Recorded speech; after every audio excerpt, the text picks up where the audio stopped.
అదే RTV app వార్తల్ని క్షణాల్లో చదివే అవకాశం ఉంటుంది. ఒక న్యూస్ పేపర్, ఒక టెలివిజన్ ఛానల్ మీ చేతుల్లో ఎప్పుడూ ఉంటాయి. సరిగ్గా ఏడాది క్రితం ఇదే తేదీన గార ఎస్బీఐ బ్రాంచ్లో డిప్యూటీ మేనేజర్గా విధులు నిర్వహించినటువంటి స్వప్నప్రియ ఆత్మహత్య చేసుకుంది. ఆ బ్యాంక్ లాకర్లో ఉండాల్సిన ఆభరణాలు బయటకు వచ్చి ఇతర బ్యాంకులో తాకట్టు పెట్టారన్న ఆరోపణలు ఎదుర్కొని మనస్తాపానికి గురి ఆత్మహత్య చేసుకున్నటువంటి స్వప్నప్రియ మృతికి ఆ సంబంధిత శాఖ అధికారులు మాత్రం నేటికి కూడా ఎటువంటి చర్యలు చేపట్టపోగా బ్యాంక్ ఉన్నతాధికారుల నిర్లక్ష్యం కారణంగా తన కుమార్తె ఆత్మహత్య చేసుకునే తల్లి వాపోతుంది. ఏడాది తర్వాత కూడాను ఇప్పటికైనా న్యాయం జరగాలని శ్రీకాకుళం రీజనల్ మేనేజర్కు వచ్చి ఫిర్యాదు చేశారు. అప్పట్లో రీజనల్ మేనేజర్గా ఉన్న రాజు చేసినటువంటి ఈ వైఖరి కారణంగా తన ఒక్కగానొక్క కూతురు ఉన్నత ఉద్యోగం సంపాదించుకుంది. బ్యాంకులో తనకంటూ ఒక ముద్ర వేసుకున్న ఆమె అకాల మరణం ఆత్మహత్యకు కారణమైన రాజుపై చర్యలు చేపట్టాలని ఆమె ఇచ్చిన ఫిర్యాదులో ఏం పేర్కొన్నారు? స్టేట్ బ్యాంక్ ఆఫ్ ఇండియా ఉన్నతాధికారుల నిర్లక్ష్యం కారణంగా ఒక ఉద్యోగి ఆత్మహత్యకు కారణం. ఇప్పటికే ఆ లాకర్లో మాయమైనటువంటి ఆభరణాలు ఎక్కడ కూడాను పోలేదు. బ్యాంక్ లాకర్లో ఆభరణాలు అన్నీ కూడాను రికవర్ చేసిన పోలీసులు తిరిగి లాకర్లో భద్రపరిచిన ఆ ఆభరణాలు ఇప్పటికీ కక్షదారులకు ఇవ్వలేదు. ఆ ఆరోపణల్లో ఆత్మహత్య చేసుకున్న స్వప్నప్రియకి ఏ న్యాయం కావాలనే ఉద్దేశంతో తల్లి ఫిర్యాదు చేసినని అడుగుదాం. చూస్తే కనుక ఇంకా కూతురు లేదు, ఏడాది కావస్తూ ఉంది. ఒక బ్యాంకు ఉద్యోగి ఉన్నతాధికారుల నుంచి ఏం కోరుకుంటున్నా అప్పట్లో మీ కుమార్తె ఆత్మహత్య చేసుకోవడానికి ఎవరు కారణమని ఆరోపిస్తారు? ఒకటి ఆర్ఎం రాజు గారే కారణం అండి. బ్యాంకు సిబ్బందికి, పోలీసు వ్యవస్థకి, ప్రజలకి అందరికీ తప్పుదోవ పట్టించి నా కూతురు ఆత్మహత్య చేసుకున్నట్లు చేశారు. తర్వాత మాపై కేసు పెట్టి నా కొడుకు అరెస్ట్ చేయించారు. ప్రజల్లో మాకు ఉన్న విలువలు తీసి మా జీవితాన్ని రోడ్డు పాలు చేశారు ఆర్ఎం రాజు గారు. అతను ఇప్పటికి కూడా చలామణి అవుతున్నాడు బ్యాంకులో, అందరిలో వ్యవస్థలో చక్కగా తిరుగుతున్నాడు. పోయింది నా జీవితం, నా కూతురు జీవితం, నా ఫ్యామిలీ పోయింది, రోడ్డున పడ్డాం. కాబట్టి అతనికి తగు చర్యలు తీసుకోవాల్సిందని నేను కోరుకుంటున్నాను. ఇప్పుడు మీరు ఫిర్యాదు ఇస్తే ఆర్ఎం ఎలా స్పందించారు? ఆర్ఎం ఆయన విశ్రాంతి ఆర్ఎం అయినా కూడా వాళ్ళకు వత్తాసు పలికే విధంగా వ్యవహరించేందుకు సమాధానం ఇచ్చారా, లేక మీకు జరిగిన అన్యాయమైన విషయం ఉన్నతాధికారులు చెప్తామని చెప్పారు? మాకు జరిగిన అన్యాయం ఉన్నతాధికారులు చెప్తానని అతను స్పందించి లెటర్ తీసుకున్నారు. నేను చైర్మన్ గారికి కూడా ఇవ్వడం అయింది. నేను చైర్మన్ గారికి కూడా అడగడం జరిగింది. మీరు ఆర్ఎం ఆఫీస్కి వెళ్ళి లెటర్ ఇవ్వండి అని చెప్పారు. అందుకే ఈరోజు నేను వచ్చాను. తను తీసుకున్నారు. తీసుకుని తగు చర్యలు తీసుకోవాలని నేను కోరుకుంటున్నాను. నా కూతుర్లా మరికొందరు బలవ్వకూడదు. పాతారం టీఆర్ఎం రాజుగారు చేసిన పని ఏమాత్రం బాగోలేదు. అది ప్రపంచం అంతటికీ తెలిసిన. కానీ బ్యాంక్ వ్యవస్థ మాత్రం ఈ రోజుకి కూడా ఎందుకు స్పందించడం లేదు, అతపై తగు చర్యలు ఎందుకు తీసుకోవడం లేదు అన్నది నాకు నిజం కావాలి, నిజం తేలాలండి. అది నేను ఈ విషయంలో ప్రభుత్వం దృష్టికి తీసుకెళ్లారు, హ్యూమన్ రైట్స్ దృష్టికి కూడా తీసుకెళ్లారు. వాళ్ళ నుండి వస్తున్నటువంటి స్పందన నేపథ్యంలో రాజు బ్యాంక్ అధికారులను, ఆడిట్ ఉద్యోగులను కూడా ప్రలోభ పెట్టి వాస్తవాన్ని కప్పిపెట్టే ప్రయత్నం చేస్తారు. నిజమేనా? నిజంగా కప్పిపెడుతున్నారు. ఇప్పటికీ కూడా బ్యాంకు వాళ్ళకి తప్పుత్రోవ పట్టిస్తున్నారు ఆర్ఎం రాజు గారు. అది మాత్రం కరెక్ట్గా నిగ్గు తేల్చవలసిన విషయం బ్యాంకు సిబ్బందిపై ఉంది. కానీ తగు చర్యలు ఎందుకు తీసుకోవడం లేదు? వాళ్ళు తీసుకోకపోతే నేను మరొక రోజు కూడా వచ్చి ఇక్కడ ఈ బ్యాంక్ ఎదురుగా ధర్నా చేయడానికి కూడా నేను సిద్ధపడ్డాను. చూస్తే కనుక బ్యాంక్ ఆర్ఎం రాజు చేసినటువంటి నిర్వాహకం కారణంగానే తన కుమార్తె ఆత్మహత్య చేసుకునే దుస్థితికి వచ్చింది. ఈ ఘటనపై ఆర్ఎంపై తగిన చర్యలు చేపట్టాలి. బ్యాంకు ఉన్నతాధికారులు ఆయన పట్ల ఎటువంటి చర్యలు చేపట్టకపోవడంతో ఆయన మాత్రం బయట తిరుగుతూ అన్ని వ్యవస్థలు కూడా మేనేజ్ చేస్తూ ఆ తప్పు నుండి కప్పిపుచ్చుకునేందుకు ప్రయత్నం చేస్తున్నారు. అటువైపు కక్షదారులు కూడాను ఆభరణాలు చేతికి రాక బాధపడుతుంటే ఈ ఆరోపణలు ఎదుర్కొన్న స్వప్నప్రియ ఆత్మహత్య కారకుడైన రాజుని ఎందుకు శాఖాపరమైన చర్యలు చేపట్టడం లేదు? ఆడిపై ఎట్టి పరిస్థితుల్లో కూడాను చట్టపరమైన చర్యలు చేపట్టాలని తల్లి వాపుంది. ప్రస్తుతం ఆ తల్లికి సహకారంగా ఉన్నటువంటి బంధువులు కూడా ఉన్నారు. స్టేట్ బ్యాంక్ ఆఫ్ ఇండియా నమ్మకానికి పెట్టింది పేరు, ఖాతాదారులకు ధీమా. ఇటువంటి పరిణామాల నేపథ్యం గార్ స్టేట్ బ్యాంకులో జరిగినటువంటి ఈ ఆభరణాల విషయంలో మాత్రం ఒక ఉన్నత స్థాయి ఉద్యోగి ఆత్మహత్య చేసుకోవడం, ఆత్మహత్యకు సంబంధించిన విషయాలు ఆరా తీసిన ఉన్నతాధికారులు వైఫల్యం అనుకోవచ్చా, లేకపోతే ఆర్ఎంని మద్దతు చేస్తూ స్టేట్ బ్యాంక్ ఇటువంటి తత్సారం చేస్తుంది? ఇది 100% ఉన్నతాధికారుల వైఫల్యం. ఒక పేరొందినటువంటి బ్యాంకింగ్ వ్యవస్థ లాంటి వ్యవస్థ మీద పూర్తిగా అపనమ్మకం ఏర్పడే పరిస్థితులు ఏర్పడుతున్నాయి.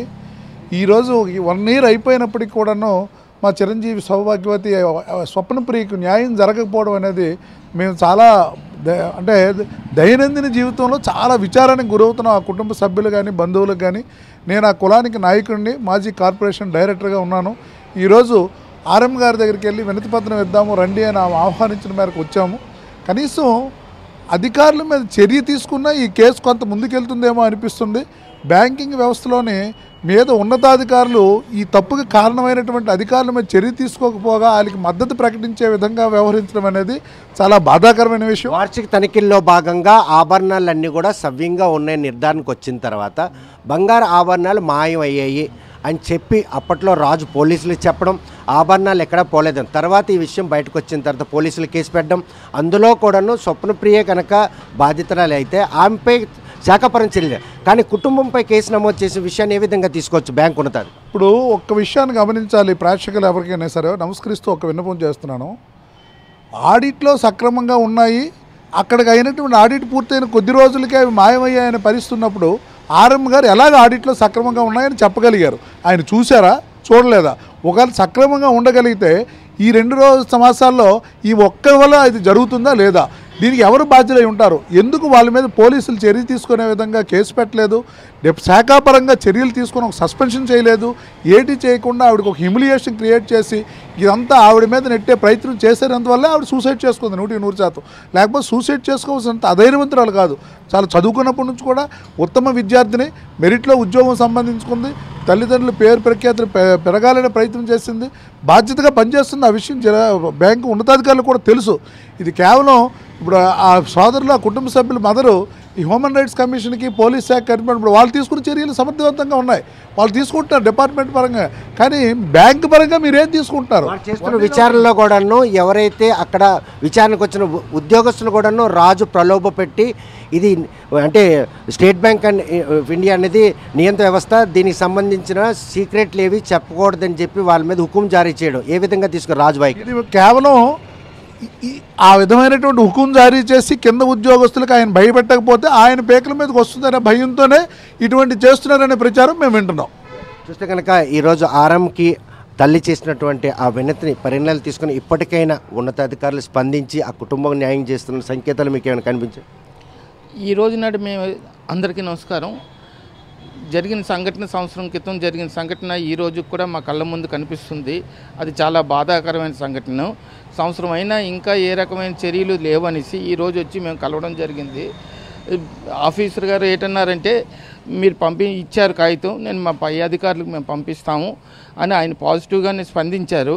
అది స్పందించడమే కాకుండా చర్యలు కూడా ఆయన తీసుకొని ఉన్నతాధికారులు దాని మీద ఎంక్వైరీలు అవన్నీ చేసి దానికి సంబంధించిన వ్యక్తులు ఎవరైతే దానికి బాధ్యులయ్యి ఉన్నారో వాళ్ళపై మాత్రం కఠిన శిక్ష తీసుకోవాలి, కఠిన చర్యలు తీసుకొని వాళ్ళందరికీ శిక్షించి నష్టపోయిన మాకు అది ఓదార్పులాగైనా ఉంటుందనేసి ఈ విధంగాను ఆ కుటుంబానికి న్యాయం చేయాలని ఉన్నతాధికారులు అందరికీ ప్రార్థిస్తున్నాను. గార స్టేట్ బ్యాంక్ ఆఫ్ ఇండియాలో అప్పట్లో 62 మంది కక్షిదారులకు సంబంధించిన 7 కేజీల 300 గ్రాముల బంగారాన్ని 4 ప్రైవేట్ బ్యాంకుల్లో 4,30,00,000 రూపాయలు తాకట్టు పెట్టారు. ఈ వ్యవహారంలో ఆర్ఎం రాజు హస్తం పూర్తిగా ఉందన్నటువంటి స్పష్టత వచ్చిన పోలీసులు కూటమి ప్రభుత్వం కొలువు తీరిన తర్వాత తల్లి సోదరుడు కూడాను తమ కుటుంబాన్ని ఈ కేసులో ఇన్వాల్వ్ చేశారు. ఆమె చనిపోయిన తర్వాత పోలీసులు ఫిర్యాదు చేసినట్టు బ్యాంకు ఉన్నతాధికారులు ఆ పోలీసులు ఆమె ఉన్నప్పుడు ఎందుకు శాఖాపరంగా ఆవిడపై చర్యలు చేపట్టలేదు? అది సాలదన్నట్టు ఆమెని ఆ కేసు ఆ సమస్యను తప్పించేందుకు వీరి ద్వారా ₹1,00,00,000 కట్టించిన రాజు ఈరోజు ప్రైవేట్ బ్యాంకులకు ఇవ్వాల్సిన డబ్బుల విషయంలో స్టేట్ బ్యాంక్ ఆఫ్ ఇండియా ఎందుకు తత్సారం చేస్తుంది? ఆ స్టేట్ బ్యాంక్ ఉన్నట్టు ఇమేజ్ని పూర్తిగా చెడ్డపేరు తెచ్చుకునే విధంగా వ్యవహరిస్తున్నట్టు రాజు వ్యవహారంలో ఎందుకు స్టేట్ బ్యాంక్ ఆఫ్ ఇండియా ఉన్నత స్థాయి సిబ్బంది నిర్లక్ష్యం వహిస్తున్నారు? ఈ కుటుంబానికి జరిగిన అన్యాయంపై ప్రతి ఒక్కరు కూడా మదన పడుతున్నారు. ఒక ఉన్నతమైన బ్యాంకు ఉద్యోగిని కోల్పోయాం, ఒక్కగానొక్క కూతురు ఆత్మహత్య కారకునైన రాజును కఠినంగా శిక్షించాలి. ఆ కక్షిదారులు ఇప్పటి వరకు కూడా 1 గ్రాము బంగారం కూడా పోకుండా రికవర్ అయింది. కక్షిదారులందరూ సంతోషం. కాకపోతే ఈ లోకం విడిచి వెళ్ళిపోయినట్టు స్వప్నప్రియ ఆత్మకు శాంతి కలగాలంటే ఆమెని ఆత్మహత్య ప్రేరేపించిన రాజుని చట్టపరంగా శిక్షించినాడే మరో తోటి బ్యాంకు ఉద్యోగస్తులకు ఆ బ్యాంకుల్లో ఉద్యోగం చేయాలంటే ఒక ధీమా ఉంటుంది. లేదనుకుంటే మాత్రం ఉద్యోగస్తులకు కూడా ఇదే గతి పట్టే పరిణామాలు చోటు చేసుకుంటేనే కూడా తల్లి వాపోతుంది. మరి ఈ విషయంలో బ్యాంకు ఉన్నతాధికారులు ఆమె ఇచ్చిన ఫిర్యాదును పరిగణలో తీసుకొని రాజుపై చట్టపరమైన చర్యలు చేపడతారా లేదా అనే విషయం వేచి చూడాల్సిందే. వీడియో జర్నలిస్ట్ రామకృష్ణతో సత్యం, RTV శ్రీకాకుళం. మరిన్ని వీడియోస్ కోసం ఛానల్ ని సబ్స్క్రైబ్ చేయండి, లేటెస్ట్ అప్డేట్స్ కోసం వాట్సాప్ ఛానల్ ని ఫాలో చేయండి అండ్ లింక్ డిస్క్రిప్షన్ లో ఉంది.